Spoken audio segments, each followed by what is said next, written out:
Assalamualaikum warahmatullahi wabarakatuh. Perkenalkan, nama saya Syauki Muhammad Al-Amin, kelas HTNB 2 semester 2 dengan dosen pengampu Pak Kemas Muhammad Gemilang SHI pada hari Jumat tanggal 24 Juni 2022. Di sini saya akan mengerjakan UAS saya dengan 3 soal. Yang pertama soalnya ialah sistem kekerabatan, perkawinan,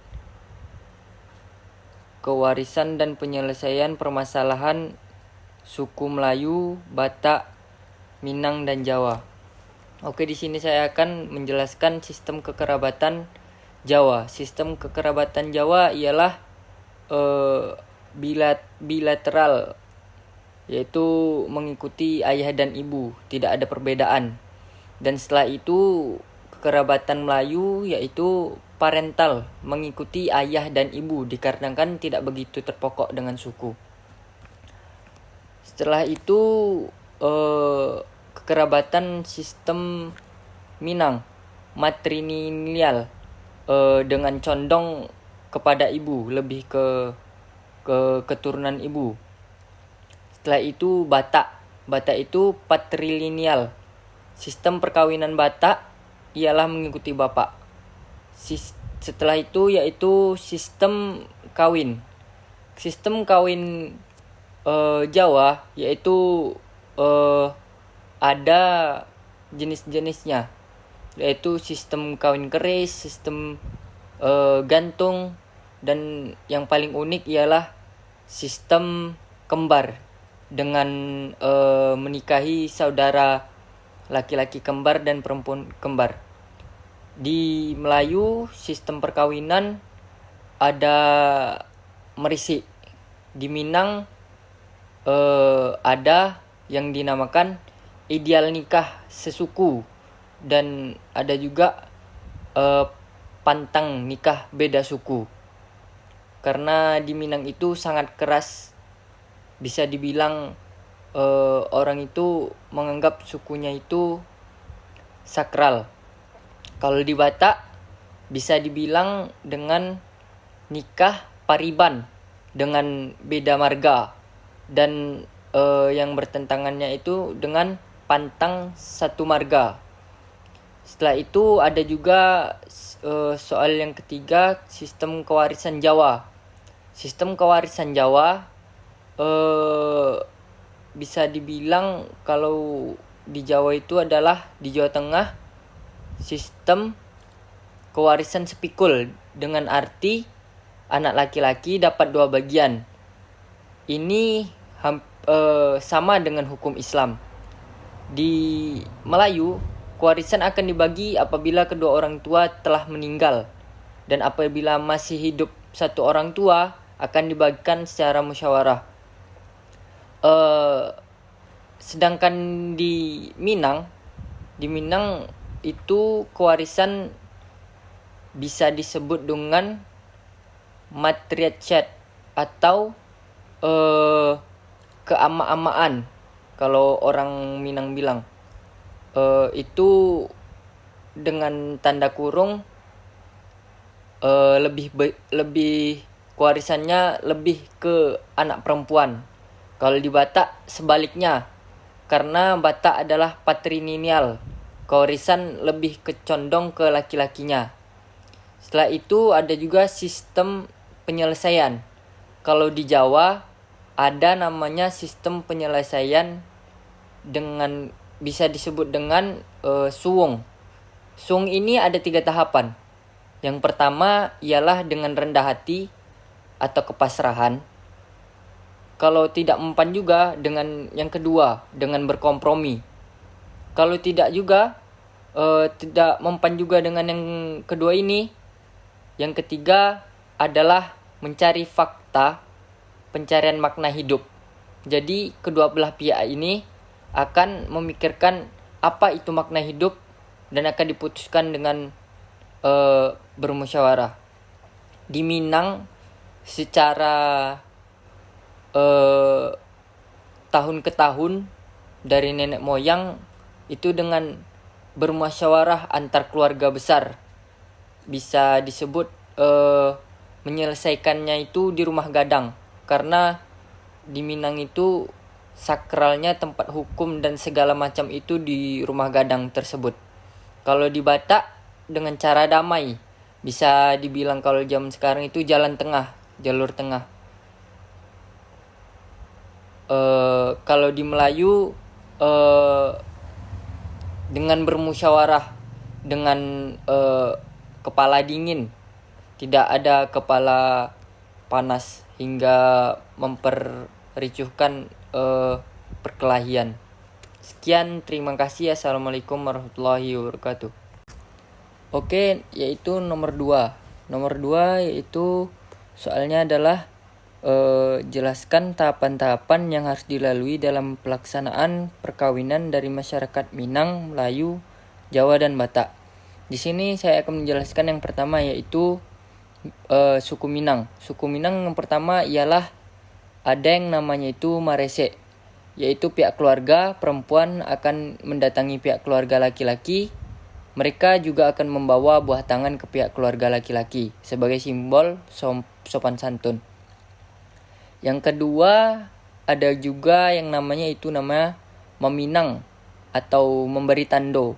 Tahapan ini dilakukan oleh pihak keluarga perempuan untuk meminang calon laki-laki. Apabila diterima, mereka akan melakukan batimbang tando atau bertukar simbol sebagai tanda pengikat antara pengantin laki-laki dan pengantin perempuan sebagai janji dan tidak bisa diputuskan secara sepihak.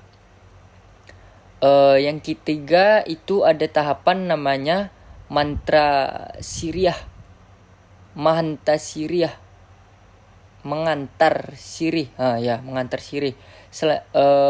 Mengantar sirih adalah gimana mempelai meminta izin untuk memohon doa restu kepada kedua orang tuanya, kepada mamak-mamaknya, kepada yang tertua di suku beliau. Yang keempat yaitu ada namanya babako babaki. Acara ini akan diadakan beberapa hari sebelum acara akad nikah berlangsung. Bako berarti pihak keluarga dari ayah calon mempelai perempuan, dan pihak keluarga ini ingin menunjukkan kasih sayangnya dengan ikut memikul biaya sesuai kemampuannya.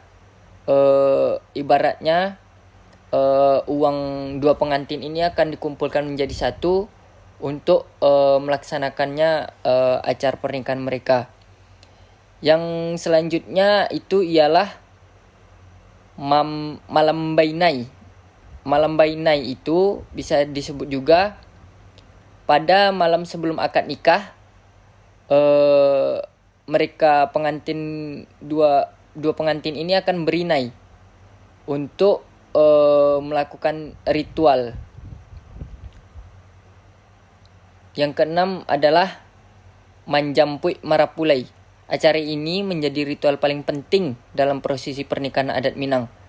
Prosesinya bermula dari calon pengantin laki-laki dijemput dan dibawa ke rumah calon pengantin perempuan untuk melangsungkan akad nikah. Lalu pada acara ini akan dilakukannya pemberian gelar pusaka pada calon laki-laki sebagai simbol kedewasaan. Selanjutnya ialah penyambutan di rumah anak daro. Bisa disebut juga rumah gadang. Tradisi menyambut kedatangan calon mempelai laki-laki di rumah calon mempelai perempuan. Penyambutan ini biasanya dilakukan oleh keluarga sepihak. Yang selanjutnya tahapan akad nikah dan pesta dari suku mereka sendiri. Setelah adat Minang yaitu adat Melayu. Adat Melayu yang pertama itu adalah bisa disebut namanya itu merisi. Merisi itu Sama dengan adat-adat Batak dengan adat Jawa, laki-laki pengantin laki-laki ini akan memilih pengantin perempuan yang bagi dirinya cocok. Dan ibarat kalau di agama Islamnya istikharah. Yang kedua itu adalah merasi. Merasi merupakan kegiatan meramal keserasian antara pasangan yang akan dijodohkan. Tujuannya untuk memastikan pasangan yang akan dijodohkan cocok atau tidak. Yang ketiga itu adalah meminang. Meminang, keluarga laki-laki akan membicarakan untuk menentukan waktu peminangan. Setelah hari pernikahan telah ditentukan, maka pihak keluarga laki-laki mengutus salah seorang yang dituakan, seperti kakak yang tertua atau bapaknya. Setelah itu adalah mengantar tanda. Setelah mengantar tanda telah disetujui oleh pihak perempuan, tahap selanjutnya yaitu kegiatan ini akan dilangsungkan hari keempat atau hari kelima. Yang kelima adalah mengantar belanja. Mengantar belanja itu dari pihak laki-laki datang kepada pihak perempuan, kemudian mengantarkan belanja. Keperluan belanja ini yang dibelanjakan ini adalah keperluan pernikahan, kebutuhan maupun beberapa benda keinginan pihak perempuan. Yang keenam adalah mengajak atau menjemput. Mengajak atau menjemput ini diadakannya musyawarah antar keluarga. Kemudian kegiatan mengajak dan menjemput dilakukan untuk melaksanakan kegiatan dan majelis nikah kawin. Yang ketiga itu adalah gantung-gantung. Gantung ini kegiatan sebelum majelis pernikahan dilakukan. Biasanya 4 atau 5 hari sebelum hari pernikahan. Bisa disebut juga dekorasinya. Yang ke-8 ialah barandam. Ya, berandam. Berandam ini merupakan kegiatan pencukuran bulu aroma atau bulu rambut pada tengkuk maupun wajah dan mencukur rambut untuk calon pengantin perempuan dan laki-laki. Tujuannya di dalam suku Melayu ini adalah membersihkan sang calon dari kotoran dunia sehingga hatinya menjadi suci. Yang ke-9 ialah limau. Limau ini adalah kegiatan mencukur seorang ibu atau yang bisa disebut dengan Mak Adam. Mak Adam ini akan mengelilingi calon pengantin ini sebanyak 3 kali dengan membawa kelapa yang disusun seperti gunung dengan 5 warna.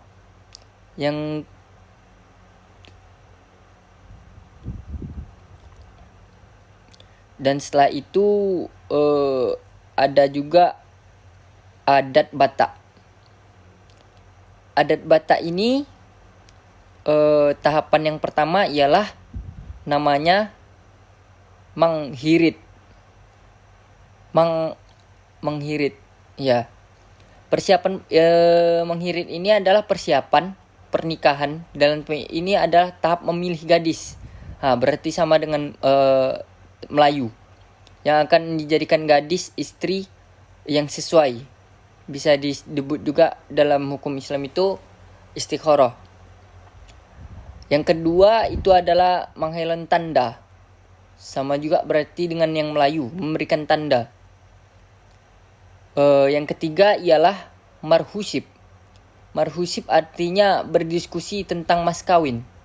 Dan dengan mas kawin dan mempertanyakan kepada kedua mempelai ini beberapa banyak hewan yang akan disembelih. Yang keempat adalah martumbol. Martumpel adalah bisa disebut juga dengan acara pertunangan. Secara harfiah, martumpol merupakan acara kedua pengantin di hadapan pengurus jemaat atau pada hadirin. Yang kelima ialah marhanat sinamud. Marhanat sinamud adalah pembicaraan laki-laki antara laki-laki dan perempuan. Yang keenam adalah Martonggo Raja. Martonggo adalah acara mengumpulkan petuah-petuah atau yang tertua dari semua anggota keluarga. Acara Batak ini adalah urusan semua keluarga, sehingga dikumpulkannya semua keluarga untuk upacara. Yang kedua adalah Manjolo Pasu-Pasu Marar Bagason. Pemberkatan pernikahan kedua pengantin dilaksanakan gereja atau oleh pendeta. Setelah pemberkatan, pernikahan pun selesai. Yang ke-8 adalah Marujuk. Marujuk adalah pemberkatan dari kedua gereja, mempelai harus perkataan dari sekeluarga, terutama orang tua, disampaikan doa-doa dan namboru. Yang ke-10 adalah Dita Rohunjual. Ini adalah tahapan pesta pernikahan diselenggarakan di rumah pengantin laki-laki. Yang ke-11 adalah Palauna Ule. Pada acara ini disebut juga sebagai acara saling kunjung mengunjung antara pihak laki-laki, pengantin laki-laki, dan pihak pengantin perempuan. Setelah itu ada dari adat Jawa. Adat Jawa itu yang pertama yaitu sama juga. Dia akan meramal satu sosok wanita yang akan dia jadikan pengantin perempuannya. Setelah itu dia akan bertunangan, dan setelah itu dia akan mengadakan acara. Acara ini ada juga kegiatan-kegiatan yang di dalam acara ini ada adel dawet, terus sungkeman, terus berdoa. Adel dawet adalah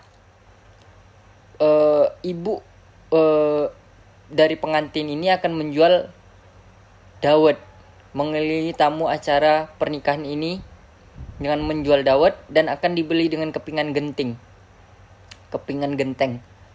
Setelah itu ada juga yang namanya sungkeman.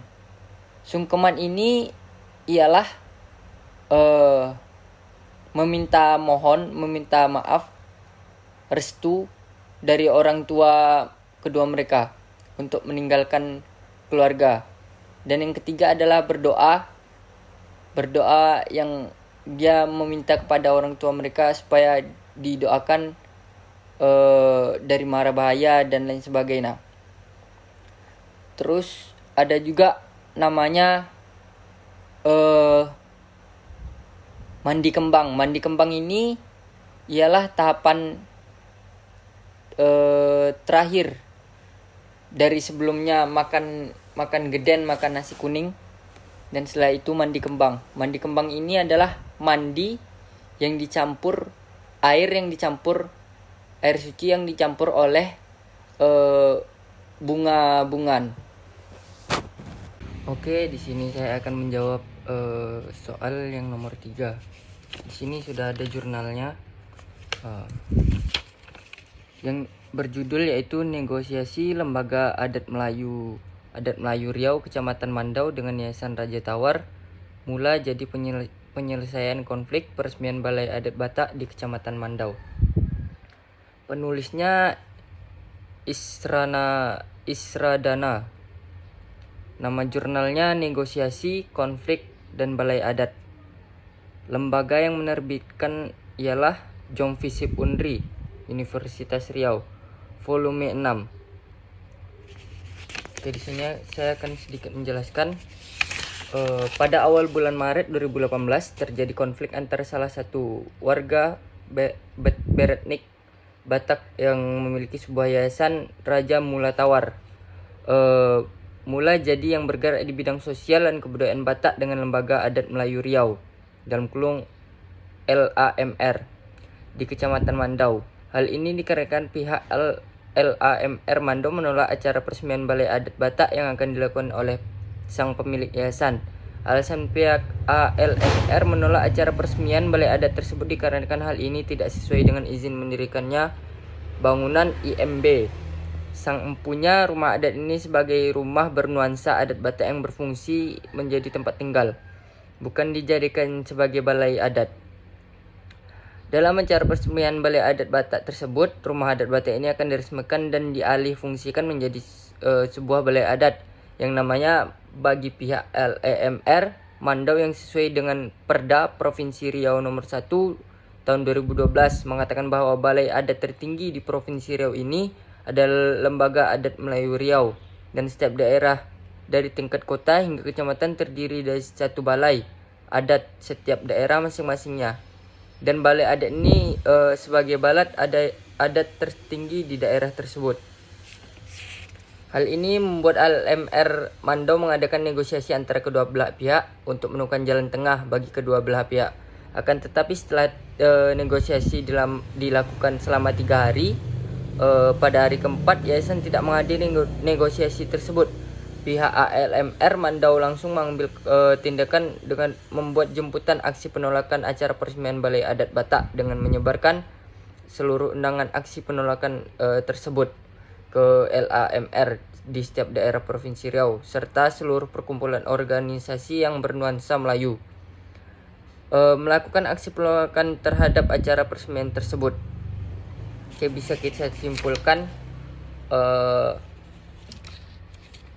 pihak yang ingin mengadakan Balai Adat Batak tersebut dia tidak sportif, tidak mengikuti negosiasi yang hari keempat, dikarenakan kalau saya bisa tarik garis itu dia ingin sekali cita-citanya itu tercapai dengan cara apapun. Karena itulah dia tidak menghadiri negosiasi hari keempat tersebut. Sekian, Assalamualaikum warahmatullahi wabarakatuh.